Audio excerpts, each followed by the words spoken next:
السلام علیکم ورحمۃ اللہ۔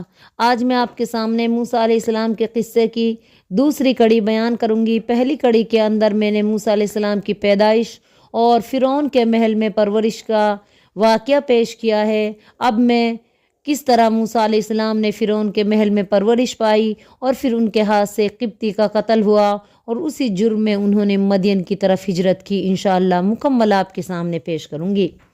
حضرت موسیٰ علیہ السلام ایک عرصہ تک شاہی تربیت میں بسر کرتے رہے اور شباب کے دور میں داخل ہوئے تو نہایت قوی الجثہ اور بہادر نوجوان نکلے۔ چہرے سے روب ٹپکتا تھا، گفتگو سے وقار و شان و عظمت ظاہر ہوتی تھی۔ ان کو یہ بھی معلوم ہو گیا تھا کہ وہ اسرائیلی ہیں اور مصری خاندان سے ان کا کوئی رشتہ قرابت نہیں ہے۔ انہوں نے یہ بھی دیکھا کہ بنی اسرائیل پر سخت مظالم ہو رہے ہیں اور وہ مصر میں نہایت ذلت اور غلامی کی زندگی بسر کر رہے ہیں۔ یہ دیکھ کر ان کا خون کھولنے لگا اور موقع بموقع عبرانیوں کی حمایت و نصرت میں پیش ہو جاتے، اور اس میں شک نہیں کہ موسیٰ علیہ السلام کا بنی اسرائیل کی ذلت و غلامی پر غم و غصہ اور ان کی حمایت و نصرت کا عمیق اور بے پناہ جذبہ ایک فطری اور قدرتی نتیجہ تھا۔ غرض موسیٰ علیہ السلام ایک دن شہر میں گشت کر رہے تھے، اکثر ان حالات کا مشاہدہ کرتے رہتے تھے اور گاہے گاہے بنی اسرائیل کی مدد کرتے تھے۔ ایک مرتبہ شہری آبادی سے ایک کنارے جا رہے تھے کہ دیکھا کہ ایک مصری ایک اسرائیلی کو مار رہا ہے اور اسے گھسیٹ رہا ہے۔ اسرائیلی نے موسیٰ علیہ السلام کو دیکھا اور فریاد کرنے لگا اور مدد چاہنے لگا۔ حضرت موسیٰ علیہ السلام کو مصری کی اس بری حرکت پر سخت غصہ آیا اور اس کو باز رکھنے کے لیے موسیٰ علیہ السلام نے کوشش کی۔ مصری نہ مانا۔ موسیٰ علیہ السلام نے غصے میں آ کر ایک تمانچہ مصری کو دے مارا۔ مصری اس کی ضرب کو برداشت نہ کر سکا اور اسی وقت وہ مر گیا۔ موسیٰ علیہ السلام کو مصری کی موت پر بہت افسوس ہوا، کیونکہ ان کا ارادہ ہرگز اس کے قتل کا نہ تھا، اور ندامت و شرمندگی کے ساتھ دل میں کہنے لگے کہ بلا شبہ یہ کار شیطان ہے، وہی انسان کو ایسی غلط راہ دکھاتا ہے، اور خدائے تعالیٰ کے درگاہ میں عرض کرنے لگے کہ یہ تو جو کچھ ہوا میری نہ جانے میں ہوا ہے، اے اللہ تو مجھے مغفرت فرما دے۔ خدا نے بھی ان کی غلطی معاف کر دی اور مغفرت کی بشارت سے انہیں نواز دیا، اور شہر میں مصری کے قتل کی خبر پھیل گئی، مگر قاتل کا کچھ پتہ نہ چلا۔ آخر مصریوں نے فرعون کے پاس اس کے لیے آواز اٹھائی کہ یہ کام کسی اسرائیلی کا ہے، لہٰذا آپ داد رسی فرمائیں۔ فرعون نے کہا، اس طرح کی ساری قوم سے بدلہ نہیں لیا جا سکتا، تم قاتل کا پتہ لگاؤ، میں ضرور اس کی طرف سے اس کو سزا دوں گا۔ اتفاق کہیے یا حسن اتفاق کی دوسرے دن بھی حضرت موسیٰ علیہ السلام شہر کے دوسرے کنارے پر سیر کر رہے تھے۔ دیکھا کہ وہی اسرائیلی ایک قبطی سے لڑ رہا ہے اور قبطی غالب ہے۔ موسیٰ علیہ السلام کو دیکھ کر کل کی طرح اس نے آج بھی فریاد کی اور داد رسی کی، تو موسیٰ علیہ السلام اس واقعے کو دیکھ کر کل والی بات محسوس کرنے لگے۔ ایک طرف قبطی کا ظلم تھا، دوسری جانب اسرائیل کا شور و گل اور گزشتہ واقعے کی یاد تھی۔ اس جھلملاہٹ میں ایک طرف مصری کو انہوں نے باز رکھنے کے لیے ہاتھ بڑھایا اور ساتھ ہی اسرائیلی کو بھی جھڑکتے ہوئے فرمایا، انکا لغوی مبین، تو بھی بلا شبہ کھلا ہوا گمراہ ہے، یعنی خامے خواہ جھگڑا مول لے کر تو جھگڑا کر رہا ہے۔ اسرائیلی نے حضرت موسیٰ علیہ السلام کو ہاتھ بڑھاتے اور پھر اپنے متعلق تلخ الفاظ کہتے سنا تو یہ سمجھا کہ یہ مجھ کو مارنے کے لیے ہاتھ بڑھا رہا ہے اور مجھ کو مارنے کے لیے اپنی گرفت میں لینا چاہتا ہے، اس لیے شرارت آمیز انداز میں کہنے لگا، اتريد ان تقتلنی کما قتلت نفسا بالامس، جس طرح تم نے کل ایک جان یعنی قبطی کو قتل کر دیا تھا، اسی طرح آج مجھ کو قتل کر دینا چاہتے ہو۔ مصری نے جب یہ سنا تو اسی وقت فرعونیوں سے جا کر ساری داستان کہہ دی۔ انہوں نے فرعون کو اطلاع دی کہ مصری کا قاتل موسیٰ ہے۔ فرعون نے یہ سنا تو جلاد کو حکم دیا موسیٰ کو گرفتار کر کے حاضر کرے۔ مصریوں کے اس مجمع میں ایک معزز مصری وہ بھی تھا جو دل سے موسیٰ علیہ السلام سے محبت رکھتا تھا اور اسرائیلی مذہب کو حق سمجھتا تھا۔ یہ فرعون ہی کے خاندان کا فرد تھا اور دربار کا حاضر باش تھا۔ اس نے فرعون کا یہ حکم سنا تو فرعونی جلاد سے پہلے ہی دربار سے نکل کر دوڑتا ہوا حضرت موسیٰ کی خدمت میں حاضر ہوا اور ان سے سارا واقعہ بیان کیا اور ان کو مشورہ دیا کہ اس وقت مصلحت یہی ہے کہ خود کو مصریوں سے نجات دلائیے اور کسی ایسے مقام میں ہجرت کر جائیں جہاں ان کی پکڑ نہ ہو۔ حضرت موسیٰ علیہ السلام نے ان کا مشورہ قبول کیا اور شہر مدین کی طرف خاموشی سے روانہ ہو گئے۔ یہ قصہ اللہ تعالیٰ نے پورا کا پورا سورۃ القصص کے اندر بیان کیا ہے۔ وہ اس طرح ہے کہ اے موسیٰ ایسے وقت میں شہر میں داخل ہوئے جب کہ شہر کے لوگ غفلت میں تھے۔ یہاں انہوں نے 2 آدمیوں کو لڑتے پایا، یہ ایک تو اس کے رفیقوں میں سے تھا اور دوسرا اس کے دشمنوں میں۔ اس قوم والے نے اس کے خلاف جو اس کے دشمنوں میں سے تھا موسیٰ سے فریاد کی، جس پر موسیٰ علیہ السلام نے اس کو مکہ مارا جس سے وہ مر گیا۔ موسیٰ کہنے لگے یہ تو شیطانی کام ہے، یقیناً شیطان دشمن ہے اور کھلے طور سے بہکانے والا ہے۔ پھر دعا کرنے لگے اے میرے رب، میں نے خود اپنے اوپر ظلم کیا ہے، تو مجھے معاف فرما دے۔ اللہ نے اسے بخش دیا اور بخشش اور مہربانی کرنے والا رب ہے۔ کہنے لگا خدا جیسے تو نے مجھ پر کرم فرمایا میں بھی اب ہرگز کسی گنہگار کا مددگار نہ بنوں گا۔ صبح ہی ڈرتے دبتے خبریں لینے شہر سے گئے۔ اچانک وہی شخص جس نے کل ان سے مدد طلب کی تھی ان سے فریاد طلب کر رہا ہے۔ موسیٰ نے اس سے کہا اس میں شک نہیں کہ تو صریح بے گمراہ اور جھگڑالو ہے۔ پھر اپنے اور اس کے دشمن کو پکڑنا چاہا تو وہ فریادی کہنے لگا کہ اے موسیٰ کیا جس طرح تو نے کل ایک شخص کو قتل کیا تھا اسی طرح مجھے قتل کر دے گا؟ تو ملک بھر میں ظالم اور سرکش ہونا ہی چاہتا ہے اور تیرا یہ ارادہ ہی نہیں کہ ملاپ کرنے والوں میں سے ہو۔ شہر کے کنارے سے ایک شخص دوڑتا ہوا آیا اور کہنے لگا کہ موسیٰ یہاں کے سردار تیرے قتل کا مشورہ کر رہے ہیں، تو بہت جلد چلا جا، مجھے اپنے سچا خیر خواہ مان۔ پھر موسیٰ وہاں سے خوف زدہ ہو کر دیکھتے بھالتے نکل کھڑے ہوئے، کہنے لگے اے پروردگار مجھے ظالموں کے گروہ سے بچا۔ اب حضرت موسیٰ علیہ السلام مدین میں پہنچتے ہیں۔ حضرت موسیٰ علیہ السلام اس شخص کے کہنے کی وجہ سے مصر سے چل پڑے۔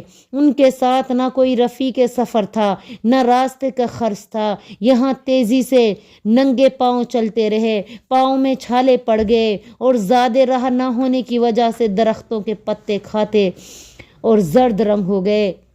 جب مدین کی سرزمین میں قدم رکھا تو دیکھا کہ کنویں کے سامنے پانی کے حوض پر بھیڑ لگی ہوئی ہے اور جانوروں کو پانی پلایا جا رہا ہے، مگر اس جماعت سے ذرا فاصلے پر 2 لڑکیاں کھڑی ہیں اور اپنے جانوروں کو پانی پلانے سے روک رہی ہیں۔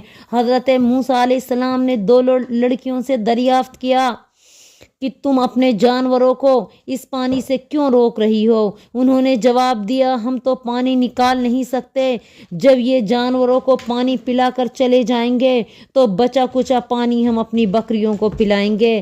ہمارے والد ہیں لیکن وہ بہت بوڑھے ہیں، تو آپ نے خود ہی ان جانوروں کو پانی کھینچ کر پلا دیا۔ حضرت عمر بن خطاب رضی اللہ تعالی عنہ فرماتے ہیں کہ اس کنویں کے منہ پر ان چرواہوں نے ایک بڑے پتھر کو رکھ دیا تھا جس چٹان کو 10 آدمی مل کر سرکاتے تھے۔ حضرت موسیٰ علیہ السلام نے تنہا اس پتھر کو ہٹا دیا اور ایک ہی ڈول نکالا تھا جس میں خدا نے اتنی برکت دی کہ ان دونوں لڑکیوں کی بکریاں آسودہ ہو گئی۔ اب آپ تھکے ہارے بھوکے پیاسے ایک درخت کے سائے تلے بیٹھ گئے۔ مصر سے مدین تک بھاگے دوڑے آئے تھے، پیروں میں چھالے پڑ گئے تھے، کھانے کو کچھ پاس نہیں تھا، درختوں کے پتے گھاس پھوس کھا رہے تھے، پیٹ سے لگ گیا تھا اور گھاس کا سبز رنگ باہر سے نظر آ رہا تھا۔ آدھی کھجور سے بھی اس وقت آپ ترس رہے تھے۔